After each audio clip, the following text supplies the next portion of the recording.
What's going on, everybody? Welcome to the Get the Bag podcast. I'm your host, Claudia Castro. I got my co-host, Tim Park. What's going on? What's up, fam? Yeah, we're feeling the fall season is upon us. Holidays around the corner. Um, it's a beautiful thing. Busy week already, and if it's just Monday, but I love it. And I'm really excited because we have a really exciting guest this week. Um, but before we get all into that, don't forget to like, subscribe to this channel. We're on here every week, dropping We lose value. you. Oh, am I kind of cutting in and out? But we're on here every week, so dropping value, adding, bringing on guests to drop knowledge. And today is nothing different. Today's guest is a real estate expert with a lifelong connection to the real estate industry. He is a top producing agent, property manager, investor, with the main focus of short-term rentals and boutique hotels. Co-founder of Cribs, the one-stop solution for investors, which I really like the sound of that. 80 plus properties, including short-term rental management in Austin, Texas. So we know a few people out there. He also owns a 14-unit boutique hotel in Canyon Lake, Texas. And not to mention on the personal side, he's a martial artist, which I may have to ask to see what exactly he does. A runner, a family man with 3 dogs. I'm already a big fan. Let's welcome Blake Anthony Carter to the Get the Bag podcast.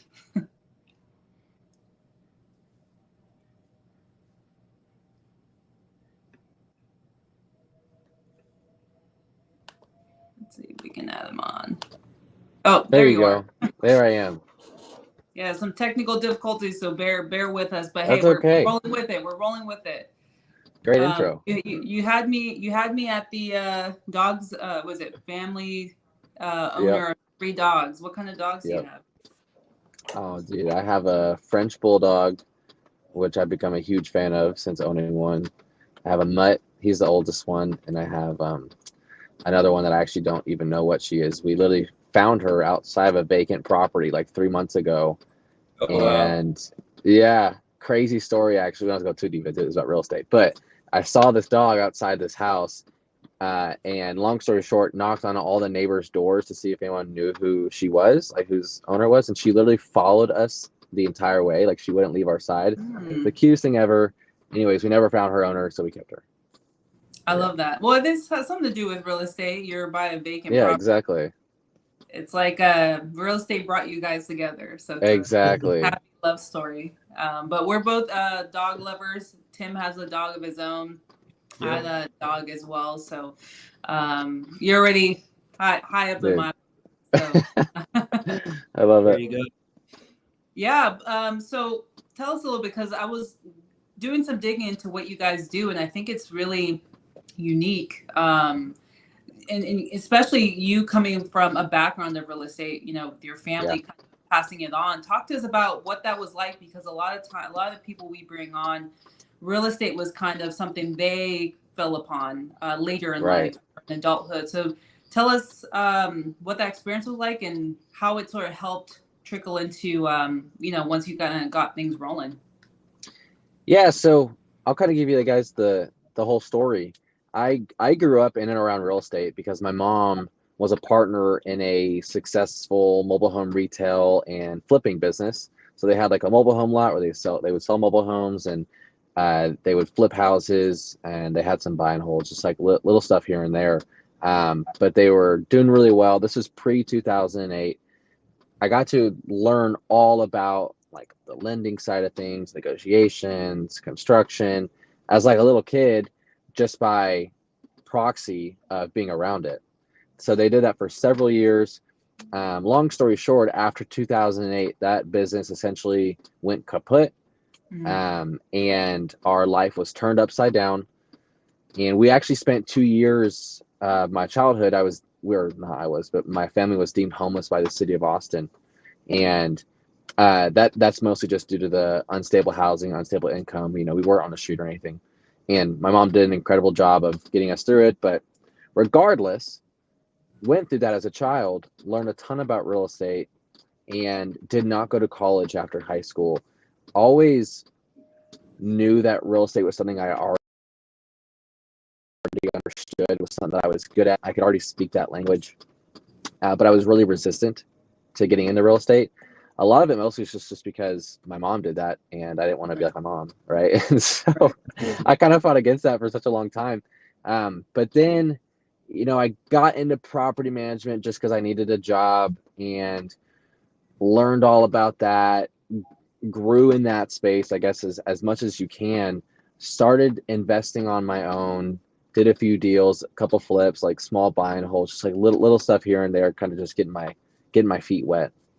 And a few years ago, I got my real estate license and was working for a local property management company and was handling all of their new business. So whenever people would call, they would want to hire us to manage their properties. I would handle and I would field those phone calls. Anyways, I was talking to this guy. He's like, "Hey, I have these 3 houses that I'm renting out by the room. Is that something you guys would manage?" And I was like, "Sure, we'll do that." I go to the owner of the company. She says, "Hell no, we are not doing that. This is not anything I want to be a part of." So I have to go back to the guy and tell him, "Hey man, I'm sorry, we can't do this." He comes back to me like 6 weeks later and he says, "Can you just do this on the side, right? Can you just help me out and help me run these properties? I don't really know what I'm doing." And so I did. I needed the extra money. I had left that company at that point and started selling real estate with my real estate license. Anyways, by proxy of managing those houses, learned all about the co-living method. I don't know if you guys are familiar with co-living, but really, really cool and powerful method in the right markets. Learned all about it, started managing co-living properties, and got referred to another client that was doing co-living. He asked me if we managed short-term rentals. And at the time we did not, but I was like, "Sure, we do." And that was our first intro into short-term rentals. Learned all about it and pretty much grew that from one short-term rental to now we have over 80 listings on Airbnb. Oh, wow. And it's completely blown up for us. We still do co-living, but we're kind of focusing on short-term rentals now. But regardless, that whole space has just kind of blown up for us. We became known as the short-term rental people in Austin. We kind of owned that market, and that's helped us grow so much in the management side. It's helped us grow a ton on the brokerage side as well. And then obviously on the investing side, you mentioned we have a 14-unit boutique hotel in Canyon Lake. We're also about to be under contract on a possible 13-unit in Rockport, fingers crossed. So yeah, that's really like in a nutshell what we do and kind of what we specialize in. Oh, let me retract a little bit. The name of my company is Cribs, and it stands for Creative Real Estate Investing Business Solutions. And we brand ourselves as a turnkey solution for real estate investors. So people can come to us, we'll help them find the property, do any rehab, do any furnishing and design and management all in-house. That's dope. That's really dope. I mean, I love how it's kind of come full circle for you in regards to like starting in real estate when you were really young and then kind of getting the property management and then kind of elevating your real estate experience into now being kind of the known or experts in short-term rentals, space out there in Austin. So I guess the question is that like, since your focus is now on short-term rentals and then boutique hotels, now do you buy these hotels and then turn them into short-term rentals, or how does that, work, or how does that, strategy go into your business? So the beautiful thing about boutique hotels is it's like this middle ground between the short-term rental game and the hotel game, because you have these two sides, people that say I only want to stay in hotels or I love staying in Airbnbs, and they Mm. love the consistency and the cleanliness of a hotel, but they love the uniqueness and the local feel of an Airbnb and the full kitchen, things like that, right? So when we look at these boutique hotel deals, we look at properties that we can kind of meld those worlds together. Whenever you have, let's say, over like 10 units, your ability to be consistent in how you manage it and how you maintain the property just becomes so much easier. And that's the reason why hotels are so consistent, is because they're able to afford on-site staff. They're Right. able to afford like different systems to ensure like their quality controls on point. Versus if you just have like a regular 2-bedroom house, you're kind of just hoping that your contractors are going to take care of you, basically. But there's a lot of beauty in kind of this middle ground of what I believe is going to be the future of short-term rentals in this boutique hotel space. Is we have a lot of options, right? Like, we're not just offering a hotel room. In all of our boutique hotel rooms, we have kitchens, we have amazing bathrooms. We also have the ability to rent several rooms at a time, right? So we can have a listing for a 1-bedroom, we can have a listing for a 6-bedroom, we can have a listing for an 8-bedroom, because people can rent all those rooms at one time, which is a really powerful advantage over just someone who has one short-term rental. Yeah, that's huge, and I think you're in a really good market too. Obviously, Austin has kind of blown up in these last, I mean, definitely the last 10 years, but even more recently after COVID, with the huge surge of Californians moving in and into Texas and moving into Austin. How long did it take you guys to grow, and like how large? Like, talk to us about your team, the operations. I know you have you and Yeah. your partner, but what does that look like? Obviously, not spilling all the tea, but in some. I'll give you all the tea. I'll give you all the tea. Okay, No. okay. Yeah, No, so like I said, we grew from one property and under management to over 80 listings on Airbnb, and that all happened within a span of about 3 years. How we grew that was mostly just through networking and becoming the people in Austin. We started like the only meetup at the time for short-term rentals, specifically in Austin. That catapulted us for sure. Did a lot of social media. It's all been through like referrals and kind of our network as far as our growth goes. Our team has changed over these last 3 years quite a bit. It started out with just me when we were just doing the co-living. Then I brought my partner Jeremy on, who's amazing. And him and I ran the operations for a little bit. And now we have a team of 9, I believe. Yeah, 9. So we have 5 remote team members, and then we have 4 staff locally.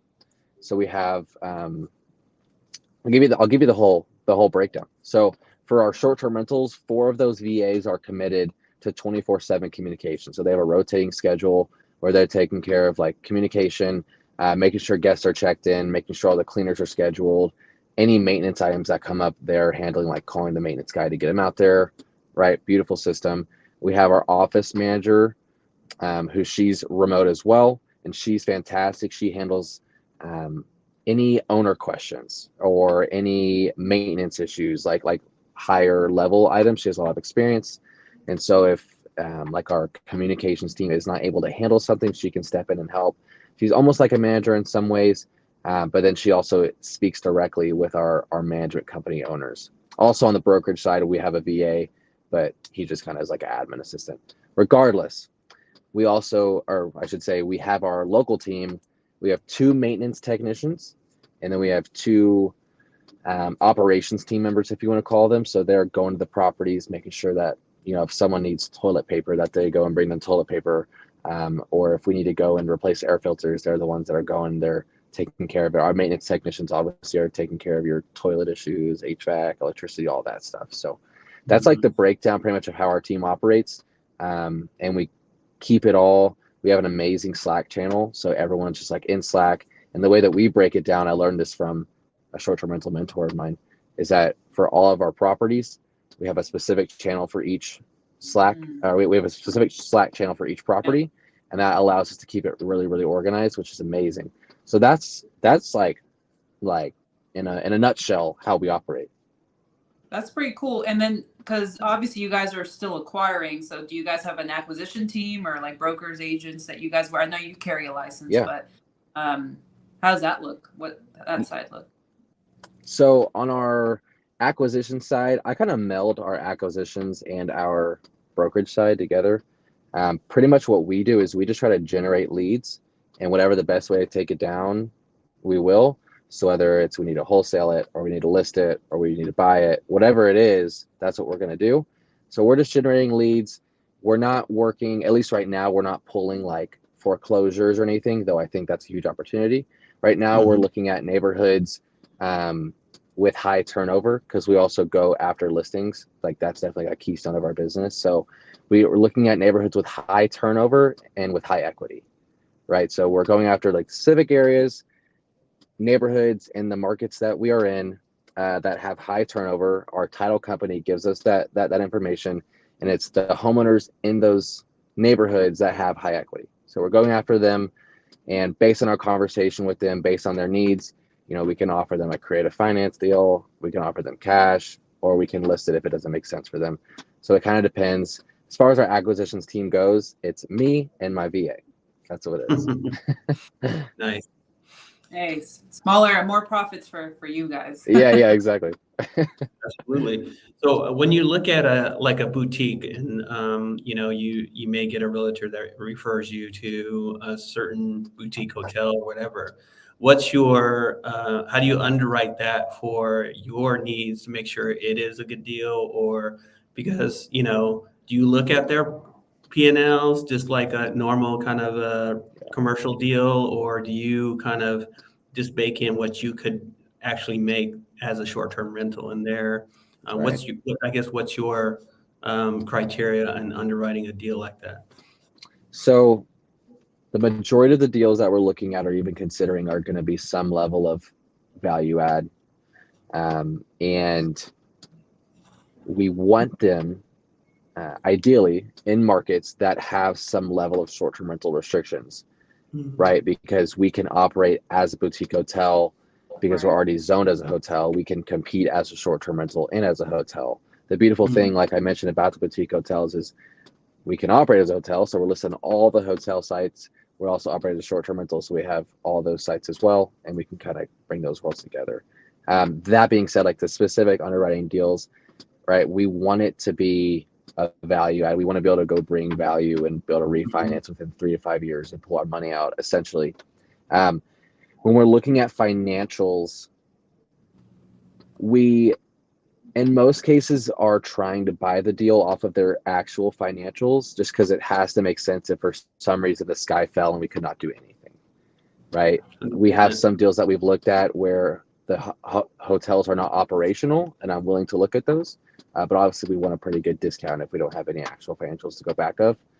The issue you have too, whenever you're looking at stuff that either has like really poor financials, which a lot of hotel owners have really poor financials, or there's no financials at all, is getting bank financing. So financing is a really, really difficult piece with hotels because it's higher risk for these lenders, and so a lot of times with hotel funding, you may only get like a 5-year mortgage, and it may be amortized over 25 years, but you're only going to be it's either going to be like ballooned after a certain period, or your rate is only going to be locked in for a certain period of time because it's just a higher risk loan. That's dope. Yeah, it's really interesting to hear these different asset classes, because obviously a lot of the investors we work with are, multifamily, but hotels specifically, it's a whole other animal, like anything, right? You go down that rabbit hole, you find it's a kind of different sort of process, especially lending, like you said. Are you kind of seeing the effects of that? Oh, go ahead. Yeah, well, to answer that question you just asked, so the really cool thing about hotels is that because because financing is difficult to get on hotels, we can typically negotiate seller financing a lot easier than a regular multifamily, because it's just kind of part of the business. So, and a lot of these hotel owners they've owned this hotel as like a family thing that they've had for like 20 years, and it's just kind of like run down. They're not, at least the deals that we're looking at, right? Like Right. that's often the case. So they typically have a lot of equity or they own it outright, and they're willing to offer seller financing. And what it really comes down to is negotiating good terms for yourself. But a Right. lot of them kind of expect or already know that seller financing is going to be a part of the deal. Right. And that's something we hear too with more seasoned owners or owners that own like maybe complexes or, that are over 15, 20, whether it be multifamily or hotels. They kind of know the lingo so you can kind of have Right. a straight to straight kind of conversation in terms of expectations. You're in the process of acquiring one now. Fingers crossed it all goes well. Is that kind of the long-term vision with Cribs is to eventually go fully like hospitals, maybe, I don't know, hotels, Hospitality. or are you still going to be looking at like, single family homes as well? Or is that kind of the long-term vision? So from an acquisition standpoint, we are mostly just looking at hotels for stuff that we want to buy. Now, we definitely will buy single families if we get a deal that is killer. But for most cases, I'd rather sell it or list it or flip it or something. I'd rather do that for a single family. When we did our 14 unit deal and I realized that I think about this huge 14 unit project that it's like a big deal. It's a big deal as far as like the deal, but like it's 14 units on a huge piece of land. We're building this awesome pool, doing this huge renovation. But I literally think about it less than my short-term rentals because I have that efficiency of scale. Right. And that really pivoted how I look at deals and made me interested in those larger deals a lot more, because people say all the time, it doesn't actually take much more work to do a larger deal. In fact, once you actually get it operating, it's a lot easier, which is beautiful. And so from an acquisition standpoint, unless we get a great deal in a single family, we're mostly just looking at the larger multifamily / hotel deals. That being said, we are moving, this little tidbit, we're moving into Northwest Arkansas. I don't know if you guys are familiar with that market, but we are looking to acquire single family properties in Northwest Arkansas around the Bentonville area, which is where the Walmart headquarters is at.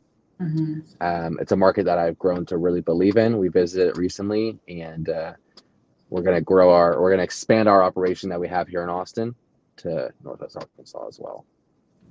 That's great. You heard it first here on I know, right? podcast. Right here. No, I've heard Arkansas is a great market. Not just hotels, but multifamily, single family as well. So it's definitely one.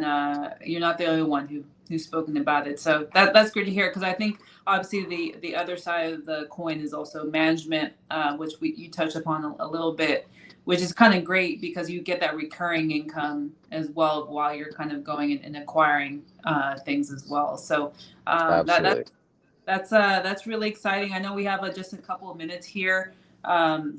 You did kind of mention what the long-term goal is, but like what would you want to leave the audience here with, who are maybe curious about getting into, maybe want to do something that you're doing, or want to maybe manage properties, or getting into boutique hotels? What would you say to anybody listening?